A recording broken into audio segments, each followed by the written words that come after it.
Hi. There we go. Oh, I'm so sorry, guys. This is my first time doing a webinar, and I thought your faces were all going to pop up the same way they do in a typical Zoom meeting. I'm so glad y'all are here.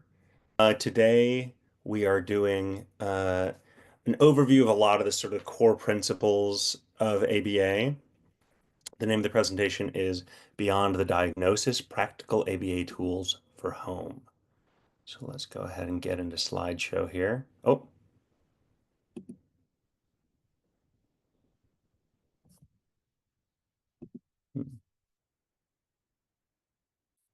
that helped. Here we go. Okay. So, uh, the first thing we want to talk about is a functional behavior assessment, or an FBA. So a functional behavior assessment is basically a tool used to determine and we'll get into all this, what the function of a behavior is, but basically what is driving a behavior. Assessment tools like the functional assessment screening tool, which if y'all have clients with us, you've probably done before, and the motivation assessment scale help to provide us with information. So those are kind of like a quick glance tool at what it is that's, as I say, driving these behaviors. We ask about a number of circumstances, when you see it, when it occurs during the day, what it might be in response to, if it's a high attention circumstance or if demands being placed, things like that, to give us the sort of different factors that might be going into why a behavior is occurring. The motivation assessment scale is similar. That one has a bit more of determination of severity as well. So what you first have to do if you're going to assess a behavior, going to address a behavior, if you're going to do any work with it, is to operationally define it. So one of the things we often talk about when we talk about making a good operational definition is sticking to the topography of the behavior. So it's topography meaning the actual observable actions. Um, when the example given here is child elopes from chair. You can even get a little more granular with that child stands from chair and runs to another part of the room, or runs towards the door, that kind of thing. Just to make it so that it's unmistakable. One of the big things in ABA is you try to be technological, which is, more and more true in terms of the software you use, but that's a term that was coined way back in, I believe, 1968 when they were establishing the practice itself, to make it so like anybody can pick it up and use it. It's clear. Anyone who looks at your operational definition knows exactly what you're talking about. Um, and make it less so more that more this is exactly what's happening, and less they feel really mad and so they start being weird with stuff, that kind of thing. Like a lot of that is really subjective. You're sort of going into unobservable behavior when you talk about their emotions. Less they get angry, more they scream, they cry, they throw a chair. So looking for the function of the behavior, that's the core purpose of a functional behavior assessment. We try and get down into what it is that is making them tick and making all this happen. And then the final one is, do we want to increase or decrease the behavior? It's an interesting question. We normally, so because sometimes a behavior it is like follows directions, right? All of these are behaviors, and we approach them in the same way with the same principles. When we're talking about behavior in these terms, it's almost always something we want to reduce, something we're going to decrease. Okay, so a functional analysis. This is when ABA gets as clinical as it gets, you know. It's where you create a closed environment where you're able to introduce one circumstance at a time and observe the learner under each of those circumstances. It tends to be very rigorous, very precise. There's different colors for every circumstance, just so it's unmistakable what you're observing. And if you're doing like a video recording, which you often will do in order to refer back to it to make sure you're getting every little detail, it's really, really clear. So the thing with the functional analysis is that you want to establish each condition under which behavior might occur. So we're going to get into this. The first you're going to do is you're going to observe them alone. And if they engage in this behavior when completely alone, um, then it's most likely to indicate that it's sensory driven because it's not in response to a circumstance. They're not trying to escape anything, and they know that attention isn't a possibility because there's no one there to provide attention. Now, if you may come to decide that, oh, okay, they're completely alone and they want someone to come in, they know that we're here, that kind of thing. But for the most part, alone zero demand means it's sensory.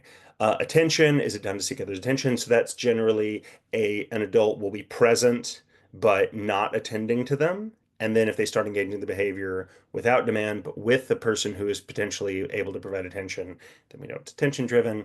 Access to tangibles, you can withdraw an item, and if the behavior occurs under those circumstances, then that's that. Then the other circumstance in the FA that isn't listed here is escape, where you place a demand on the learner and then see how they respond. So this gets into escape a little bit. Escape or avoidance. Avoidance is the same as escape, except it anticipates a demand being placed, or maybe the kid knows their schedule. They know they're going to be asked to do something, and they're trying to get out in front of it with the behavior. But yeah, that's those are you know, in context, we're sort of talking about the four functions of behavior. So again, those are sensory satisfaction, that is the way that the behavior occurs because of the way it makes someone feel. Attention, access to attention, generally from adults, sometimes from peers, often with no discrimination made of whether it's, disciplinary attention or praise. Sometimes there is that distinction. There's a lot of variance between learners, but attention is attention. Um, Access to preferred items or activities. So they're doing this in order to get something, like literally something tangible, or activities in terms of, they really want to go outside, that sort of thing. And escape. So trying to get away from some kind of demand or aversive circumstance. They may hate a particular room or particular food, a particular kind of work, any of those kinds of things. So the behavior is occurring so that they don't have to do any of those things. Um, Many behaviors can be understood by the function of three events, or at least the circumstance of events: antecedent, behavior, consequence. Antecedent is what happens before the behavior. The behavior is the actions themselves, that operational definition I was talking about before, and the consequence, what happens afterwards. So, based on the function, it could be any one of those things, right? The antecedent, you tell the child they have to clean up their room, that's a demand, and then the behavior happens immediately afterwards. And then it's, oh, okay, it's escape motivated. And then the consequence will occur. And if the child successfully escapes, if you say, okay, fine, you can take a break, or never mind, let's do something else, then the consequence is a successful escape, which makes it more likely to occur in the future. Sometimes if it's, the antecedent won't be as easily observable. That's often the case with sensory behaviors. So, they're sitting around, nothing's happening, and suddenly they pick up a marble and put it in their mouth and try and swallow it. Then the behavior is giving you the information you really need, because the thing itself is providing the satisfaction. Um, a teacher is attending to someone else, the child throws a huge tantrum, the teacher's suddenly all over them, then it's, the antecedent is the lack of attention. That certainly is a good indicator. The behavior itself might be ambiguous. Suddenly they're really upset. I'm not sure why, but then the consequence is they have a lot of attention. Then that last piece is what sort of um, unlocks the mystery as to what is driving it. So you need to look at all three, because they combined can give us the information that an FBA is looking for, a functional behavior assessment. Okay, so identifying problem behaviors. This is, or identifying behaviors as problem behaviors. These are all things that let us know that we need to target it for reduction, that it is a significant obstacle to meaningfully gain skills, participate in education, participate socially, all those kinds of things. So that first social piece comes up right away. Does it look socially inappropriate? Um, there's a little bit of subjectivity there, but it is not. hugely challenging to compare behavior to peers, right? Like a 2-year-old having a crying tantrum might not be socially inappropriate. A 12-year-old having a crying tantrum would be. And all of these things sort of come with gradations, and we do, you know, not that we expect our learners with autism to be the same. That's not what we want. That's not what we're driving at. Um, but we do take typically developing peers and the research that's been done in terms of milestones and behavioral standards and social skills, and use that as just a bar to see what where our learners are in terms of comparison. Does it interfere with learning? This is really important, especially when you're looking at sensory motivated behaviors. Um, if a child is able to fidget and still fully participate in their in instruction, then it's not interfering with learning. It's only mildly socially inappropriate. It doesn't cause harm to others. It doesn't cause harm to oneself, and it isn't a disruption of property. So some things, especially learners with autism, they're gonna do because it's something they need to do. But if it doesn't violate any of those standards, if they're able to learn, then it's not something we want to address. You want to respect the sensory needs and the bodily autonomy of our learners first and foremost. If this isn't a problem, if this isn't something that's going to cause issues for them in the future, even if it is socially unusual, everyone's unusual. We're not in the business of squashing out idiosyncrasy. Um, we only are concerned with behaviors if they violate any of these standards, which again are socially inappropriate, interferes with learning, causes harm to others, causes harm to oneself, and causes harm to property. Okay, so just to go with those things to extrapolate a bit, socially inappropriate. And again, you know, this hand flapping, rocking, talking to oneself, tongue clicking, mouthing items. I don't, and this is me, and this is folks in my field. Some folks say you need to address all of these because they're non-normative. I think a lot of these do not require an intervention, unless they meet the standard that we go into others. Hand flapping may be something that someone just needs to do, and I think there is a lot of increasing tolerance in society for, oh, they're stimming. That's something they need to do, you know? And a lot of the people, and again, I think it is so important in our work to listen to autistic advocates and people within the autism community who say, this is me expressing myself, this is me fulfilling a need. And a lot of these kinds of things are things they say we would prefer to be left alone. These are things that matter to us.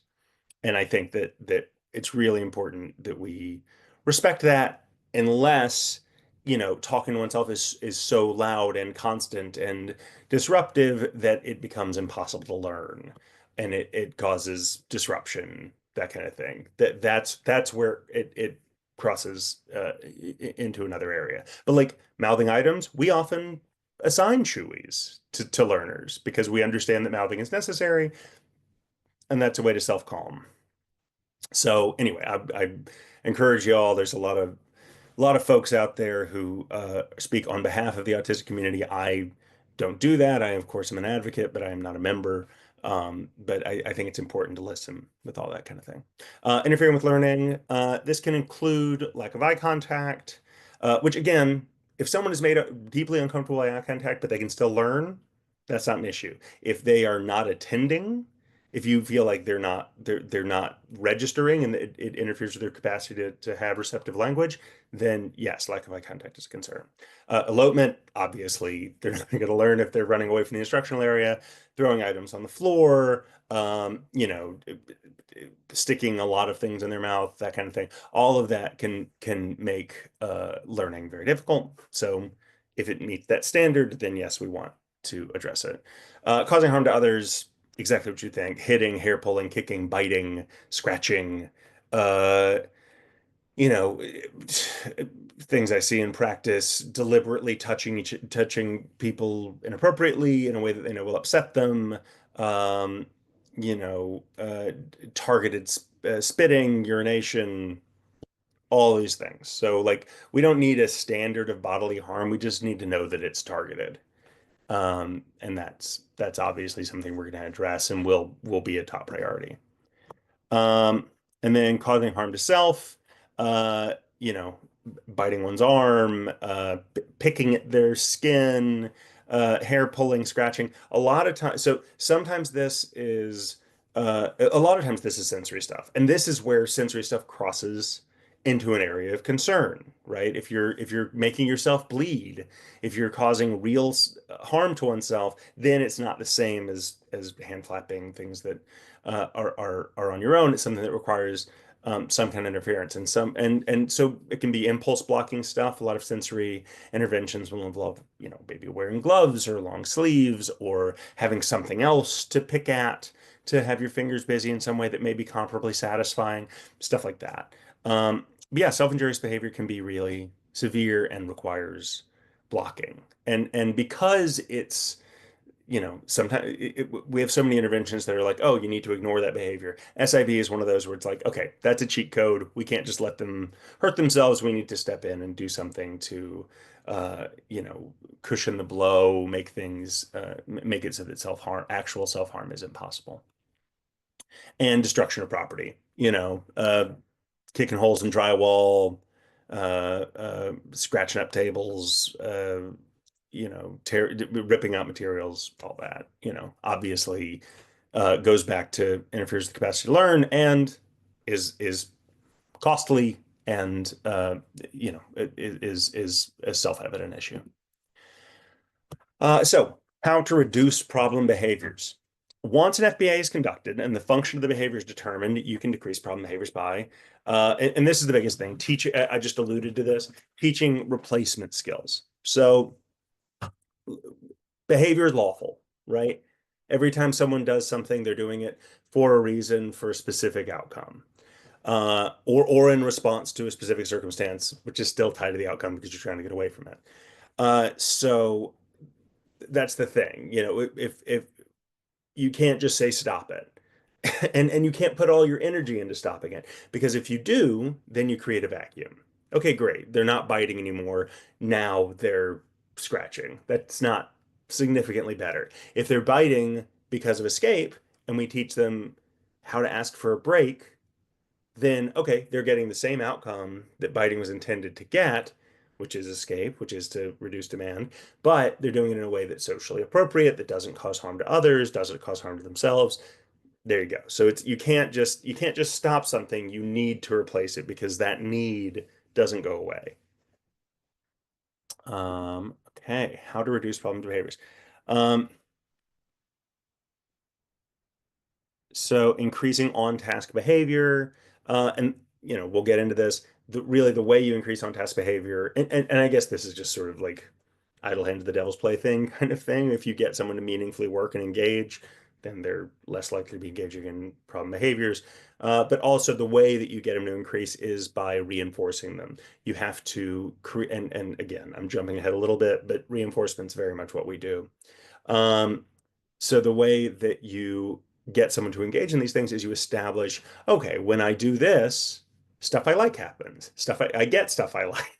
There's all these things that we enjoy. And, you think about your own lives, right? Like you do a job because you receive the reinforcement of monetary compensation, right? And you're more like, and you're willing to do more if you get paid more, that kind of thing. Look, our learners are the same way. You provide sufficient incentives, sufficient buy-in, then they're going to start doing this stuff instead of that stuff. Um, Behavior plans must be followed specifically as they are written. Our BCBAs study these behaviors, the FBA, the FA, all that stuff is about getting a clear read on it. And, my professor, mentor, when I was in grad school's favorite expression was, if you've met one kid with autism, you've met one kid with autism. Everyone is different. And we need to tailor everything we do to each specific learner. So, just because something works for another kid doesn't mean it'll work for this kid. That's why you follow this kid's plan and to the letter.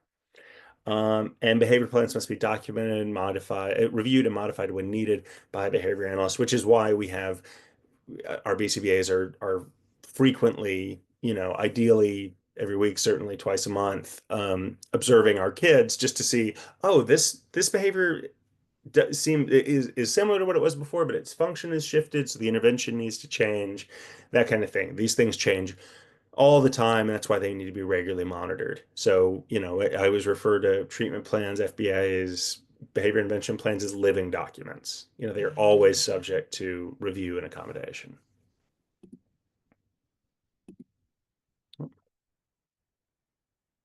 Okay, there we go. Like I said, I was getting ahead of myself, but only slightly. Reinforcement.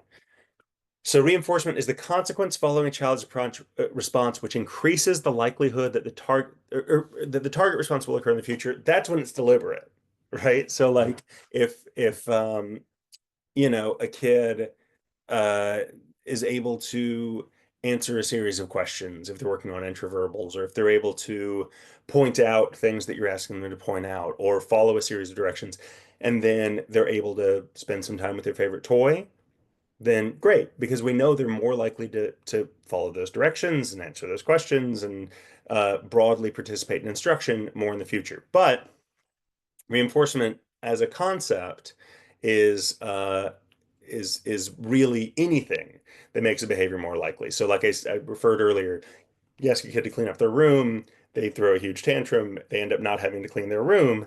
That's reinforcement. The withdrawal of the demand is reinforcement. It makes it more likely the behavior will occur in the future. So one thing to be hyper conscious of when we're talking about behavioral interventions is unintentional reinforcement. So that's making sure, oh, did they get what they wanted out of this? Is it more likely this will occur in the future? And the other way around, make sure, okay, they did the right thing. I need to make sure they know that was really worth doing so that they know to do it more in the future. It's really any preferred outcome that increases the likelihood of something happening. And then the consequence can be positive or negative. Uh, we'll get into this in the next slide. I just want to clarify that when we say positive and negative in applied behavior analysis, that's not it's not like a value thing. Positive isn't good, negative isn't bad. Positive means something is acquired, something is added, and negative means something is withdrawn.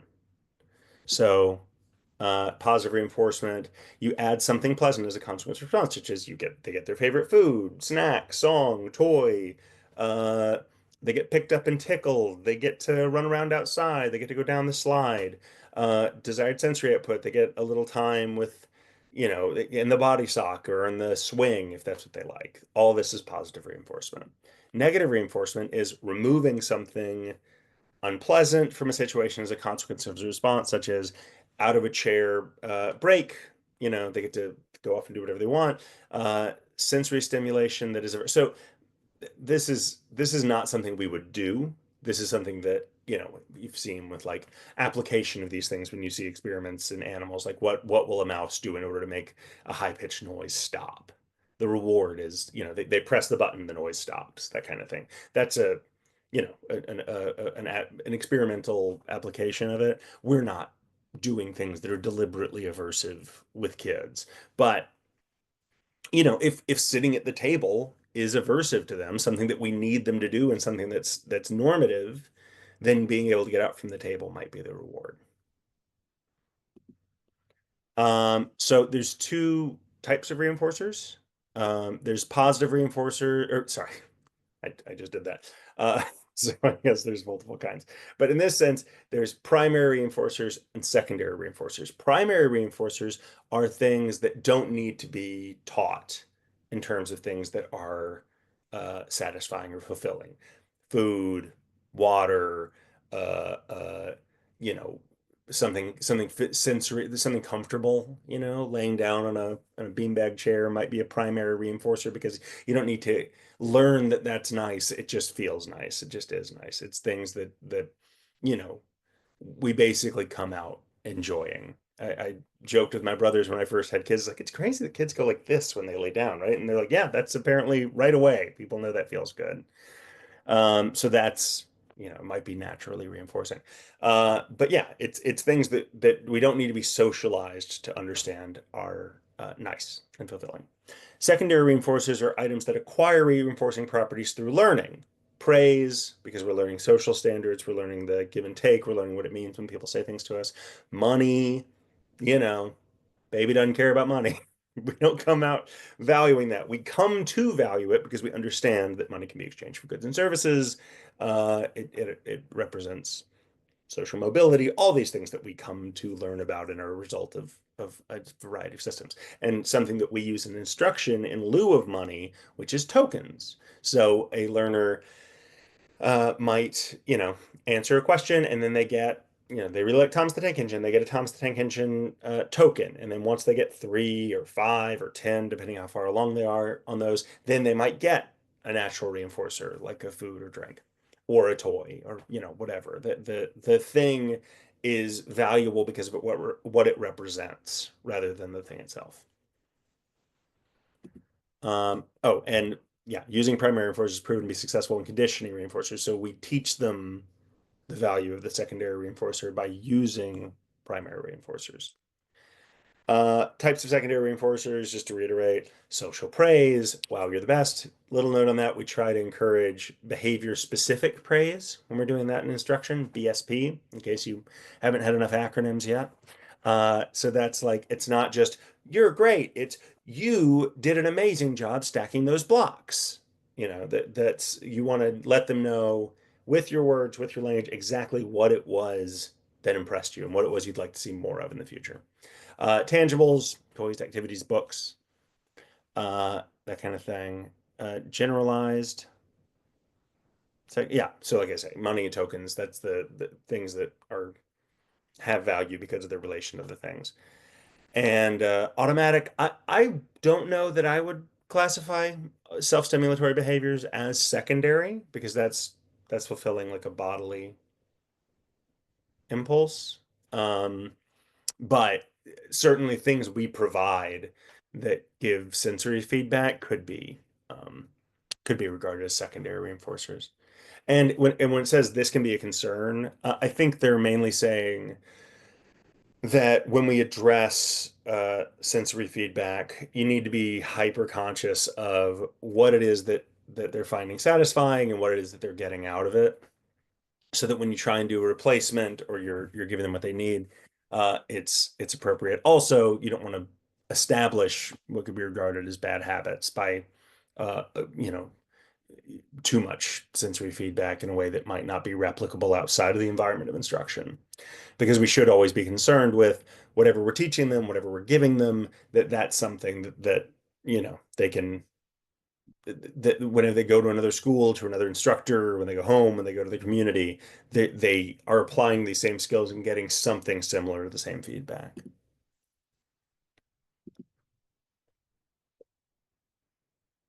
So, food, praise, tokens, attention, uh, are all types of reinforcers, as is automatic reinforcement, which is the thing itself provides the feedback. I'm trying to think of, um, you know, laying down on a comfortable bed is automatically reinforcing. You're not doing it to get something else. You're doing it because of the way it feels. And yeah, I mean, just be aware of the learner and aware of, access to sensory stuff when you do that. So schedules of reinforcement. So the first kind of schedule of reinforcement is continuous reinforcement.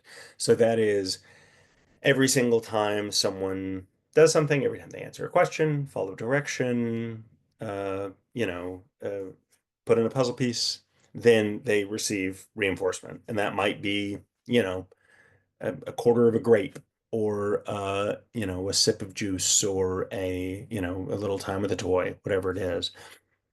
And I do think we don't get into reinforcer assessment in this one, but it is important to know that a reinforcer is not the same thing as just something someone likes, because just because they like it doesn't mean they'll necessarily work for it. Um, it has to be something where it's actually like, okay, they get this, and that means they're more likely to continue doing it in the future. Sometimes what you think is going to be a reinforcer, like, access to the phone, might not be because when you try and take the phone away, it causes a huge tantrum and they're not willing to work anymore for it because they're so fixated, that kind of thing. It can be disruptive and not effective. So you need to find things that actually work when you're using reinforcers, things that are valued and that they like, but that will lead to the same response or increase engagement going forward. So yeah, continuous reinforcement where you reinforce every time is a schedule often used in teaching new skills. You just want to make crystal clear that whenever you do this thing, there's going to be a reward. And then once that's been established, then you can scale back and you can do intermittent reinforcement. So, they know there's enough of an association with doing the work that eventually that at some point they will receive a key reinforcer, a value reinforcer, primary or secondary. Um, and so that's once you see that they have that, then you can reinforce less frequently, which again is more generalizable.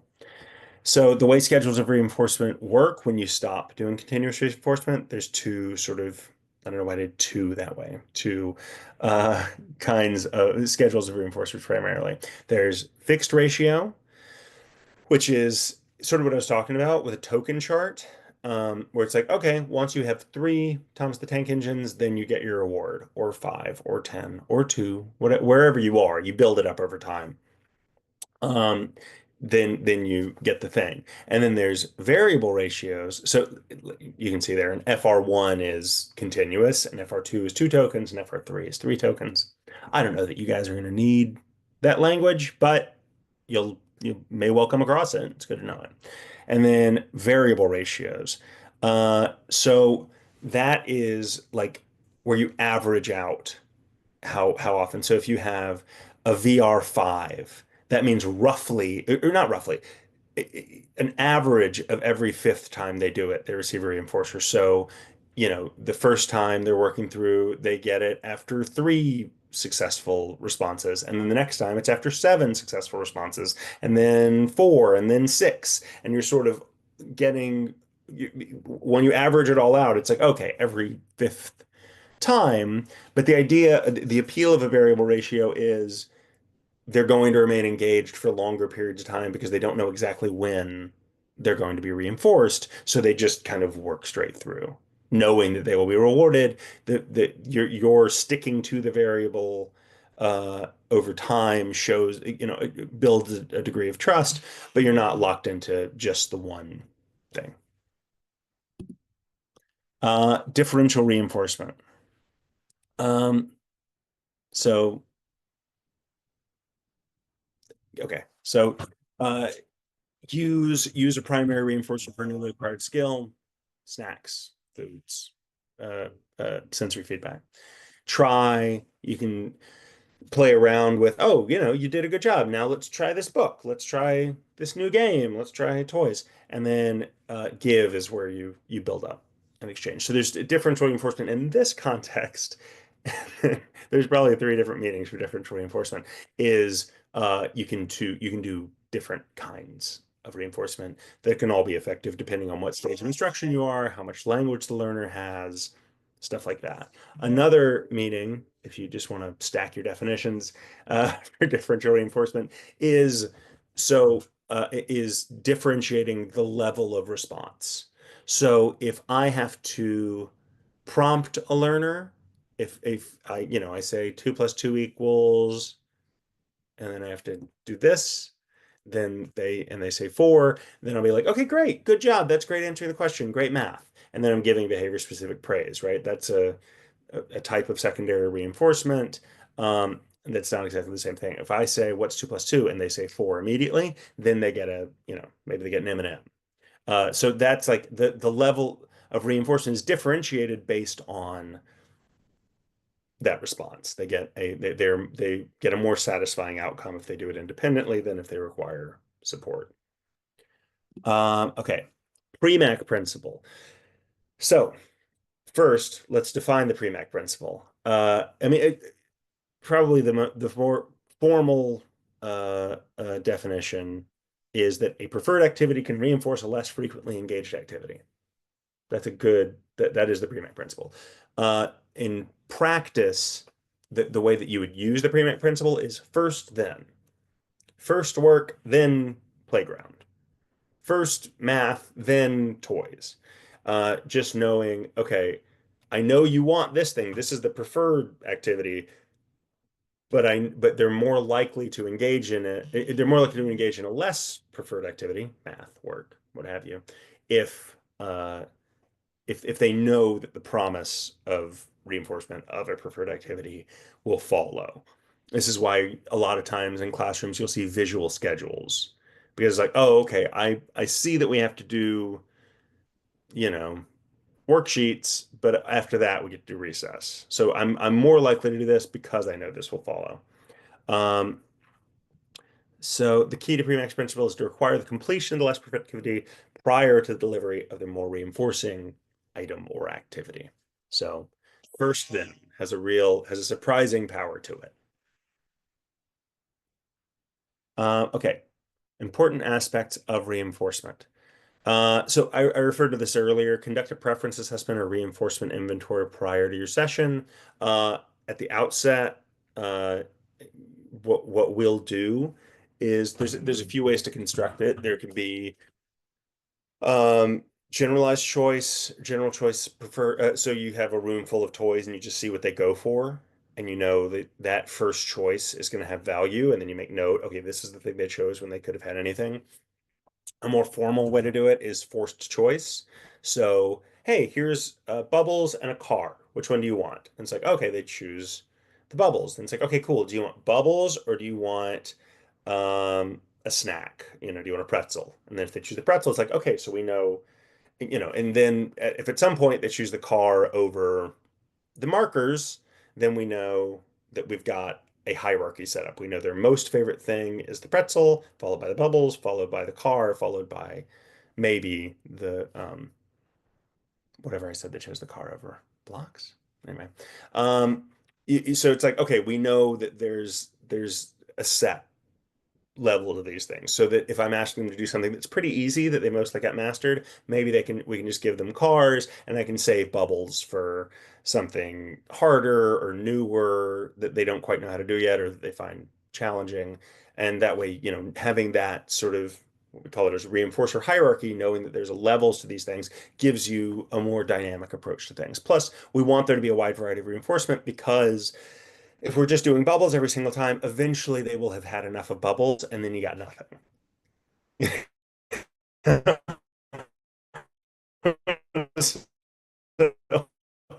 Like knowing, okay, they're willing to work for this, and I can add bubbles. That's a big thing. At a certain point, it gets full. The power of a pretzel is lost. So, eight of them that there's these different things that work for them. As we said at the outset, you're going to use continuous reinforcement, and then you'll move back to an intermittent schedule. Uh, pair primary reinforcers. They're going to get the bubbles. Well, bubbles if they accumulate enough tokens.